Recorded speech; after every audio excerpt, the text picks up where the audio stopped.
مومن سے، مسلمان سے. ایک مومن کی مثال کھجور کے درخت سے دی جا رہی ہے. وہ مومن جو کلمہ طیبہ پڑھتا ہے، جس نے زبان سے لا الہ الا اللہ کہا اور پھر کلمہ اس کے دل میں اتر گیا. صرف زبان سے نہیں کہا، دل میں اتر گیا، دل میں گڑ گیا، راسخ ہو گیا، اور اس کی ساری زندگی اس کلمے کے مطابق ہو گئی. یعنی اس نے اپنے ایمان کو مکمل کر لیا، زبان سے اقرار کیا، دل سے تصدیق کی اور اعضاء سے عمل کر لیا. تو یہ اس مومن کی مثال کھجور کے درخت سے دی جا رہی ہے. ٹھیک، نام کے مسلمان کی نہیں دی جا رہی ہے، اس کی دی جا رہی ہے جس کے دل میں کلمہ اتر کے گڑ گیا، رچ بس گیا، ساری زندگی پھر وہ اسی پر چلتا رہا کہ اللہ کے سوا کوئی معبود نہیں اور محمد اس کے رسول ہے، اسی کا طریقہ چلے گا صلی اللہ علیہ وآلہ وسلم. تو لہٰذا اب آپ کو بات سمجھ میں آ گئی کہ ہم پاکیزہ درخت سے مراد کیا لیں گے؟ یہی لیں گے جو حدیث میں بیان ہوا کہ پاکیزہ درخت سے مراد مومن ہے. وہ مومن مراد ہے جس کے دل میں سچا ایمان ہے، کلمہ طیبہ راسخ اترا ہوا ہے. اس کی مثال ایک پاکیزہ درخت سے کسی ہے. اور وہ درخت ہے کیسا جس کی مثال مومن کسی ہے؟ نمبر 1 خوبی ہے اس کی اصلها ثابت، اس کی جڑ ثابت ہے، جمی ہوئی ہے، گڑی ہوئی ہے، مضبوط ہے. ایسی گڑی ہوئی جڑ ہے اس درخت کی، کوئی ہوا، آندھی، سیلاب اس کو ہلا نہیں سکتی، اپنی جگہ سے ادھر سے ادھر نہیں کر سکتی. دیکھیں اگر جڑ مضبوط نہ ہو تو گرنے کے لیے تو ایک جھٹکا ہی کافی ہوتا ہے. تو اسی طرح کلمہ طیبہ لا الہ الا اللہ سچے مومن کے دل میں جا کر گڑ جاتا ہے نا، دل کو ڈھانپ لیتا ہے، دل اس سے جکڑا جاتا ہے. پھر چاہے جتنی مخالفتیں ہوں یا موافقتیں ہوں، سردی ہو یا گرمی ہو، تنگی ہو یا ترشی ہو، بیماری ہو یا صحت ہو، وہ کیا کرتا ہے؟ وہ کلمہ طیبہ پر جمع رہتا ہے کہ اللہ کے سوا کوئی معبود نہیں، تو میں نے کس کی سننی ہے؟ صرف اللہ کی سننی ہے. یہ ایسے مومن کی مثال دی جا رہی ہے کہ اصلها ثابت ہے، کہ پھر وہ اللہ کے سوا کسی کے نہیں سنتا، کوئی اس کو ہلا نہیں سکتا کہ اللہ کے حکم کے علاوہ کسی اور طرف اس کو لے جائے، کیونکہ اصلها ثابت ہے. اس کو پتہ ہے محمد رسول اللہ ہے، تو طریقہ صرف انہی کا چلے گا. تو یہ پہلی خوبی ہے پاکیزہ درخت کی جو مسلمان مومن کی طرح کا ہے. مومن کی سمجھ لے پہلی خوبی ہے کہ اس کی جڑ بہت ہی مضبوط ہوتی ہے، اس کو کوئی چیز ہلا نہیں سکتی، ادھر ادھر نہیں کر سکتی. دوسری خوبی کیا ہے اس مومن کی جو پاکیزہ درخت کی طرح ہے؟ وَفَرْعُهَا فِي السَّمَاءِ، اس کی شاخیں آسمان تک بلند ہیں. شاخیں کیا ہیں؟ مومن کا عمل ہے جو بلند ہے، بلند ہوتا چلا جاتا ہے، بہت اونچا. بندہ مومن جو بھی عمل کرتا ہے وہ اللہ کے لیے خالص نیت سے کرتا ہے، کیونکہ اس کو پتا ہوتا ہے کہ مقبول اعمال کی شرائط کیا ہے. تو جب وہ خالص اللہ کے لیے عمل کرتا ہے تو وہ بہت اونچا عمل ہوتا ہے، خالص ہوتا ہے. جیسے آپ دیکھیں درخت کو دیکھیں نا، جتنا بلند درخت ہوتا ہے اس کا پھل اتنا ہی زمینی آلودگی اور گندگی سے پاک ہوتا ہے نا. کھجوریں اتنے اوپر لگی ہوتی ہیں تو اس میں کوئی گندگی وغیرہ نہیں ہوتی. تو اسی طرح مومن جو عمل خالص اللہ کے لیے کرتا ہے تو بہت ہائی کلاس قسم کا عمل ہوتا ہے نا، اس کا اونچا ہوتا ہے، خالص عمل ہوتا ہے، کیونکہ خالص اللہ تعالیٰ کے لیے ہوتا ہے. اور پھر مومن دن رات نیک اعمال کرتے ہیں اور شاخوں کی طرح اعمال بڑھتے چلے جاتے ہیں، اوپر ہی اوپر جاتے رہتے ہیں. اور جس طرح درخت آپ دیکھتے ہیں کہ غیر محسوس طور پہ تھوڑا تھوڑا روز بڑھتا ہے، تو مومن کا عمل بھی روز بڑھتا ہے کیونکہ روز نیکیاں کرتے ہیں. جب انسان سچے دل سے کلمہ طیبہ پڑھ کے نیک اعمال کرتا ہے تو یہ عمل صالح اس کو آسمان کی بلندیوں تک لے جاتے ہیں، جیسا کہ سورہ فاطر میں فرمایا گیا. یہ سورہ فاطر کی آیت ہے، یہ بھی ابھی میں آپ کو سمجھاؤں گی.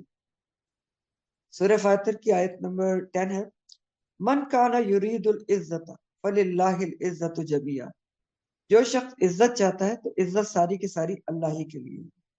الیہ یصعد الکلمۃ الطیب والعمل الصالح یرفعہ، اور اسی کی طرف یعنی اللہ کی طرف پاکیزہ کلمات چڑھتے ہیں. یہ ہے ریلیونٹ بات جو آپ نے غور کرنی ہے کہ اللہ ہی کی طرف پاکیزہ کلمت الطیب چڑھتے ہیں، اور اس کو چڑھاتا کون ہے؟ اور نیک عمل انہیں اوپر اٹھاتا ہے. والعمل الصالح یرفعہ، ٹھیک ہے. اور والذین یمکرون السیئات لہم عذاب شدید ومکر اولئک هو یبور. اور جو لوگ بری چالیں چلتے ہیں ان کے لیے بہت سخت عذاب ہے، اور انہی لوگوں کی چالیں برباد ہوتے رہیں گی. اب میں آپ کو تھوڑا سا یہ سمجھاؤں گی کہ اس میں کیسے یہ بات بتائی گئی ہے، اور یہ سمجھنے کی بات ہے کہ اللہ کی طرف پاکیزہ کلمات، لیکن ان کو اوپر چڑھنے کے لیے کیا چاہیے ہوتا ہے؟ نیک عمل انہیں اوپر اٹھاتا ہے. تو یہ کیسے ہوتا ہے، یہ آپ نے سمجھنا ہے. اب میں یہ سورہ فاطر کی جو آیت ہے اسی کی آپ کو تفسیر بتاتی ہوں تھوڑی سی، تو آپ کو بات سمجھ میں آئے گی. یہاں پر یہ جو آپ آیت پڑھ رہے ہیں اس سے ہمیں یہ پتہ چل رہا ہے کہ پاکیزہ کلمہ یعنی پاکیزہ بات، پاکیزہ اقوال اور عمل صالح کا باہمی ایک تعلق ہے. پاکیزہ کلمات اور پاکیزہ اعمال دونوں لازم اور ملزوم ہیں، ایک دوسرے کے مددگار ہیں، ایک دوسرے کی مدد سے اللہ کی طرف چڑھتے اور قبول ہوتے ہیں. پاکیزہ کلمات یا پاکیزہ باتیں، اقوال کس کو کہتے ہیں؟ باتیں ہیں، اللہ کی طرف اس وقت چڑھتے ہیں جب ان کی تائید عمل صالح سے بھی ہو رہی ہے. مثال کے طور پر دیکھیں، آپ صرف زبان سے پاکیزہ کلمات کرتے ہیں لیکن عمل اس کا آپ کا خلاف ہے، تو کیا آپ کے پاس پاکیزہ کلمات اوپر چڑھ جائیں گے؟ قبول ہو جائیں گے؟ نہیں ہوں گے.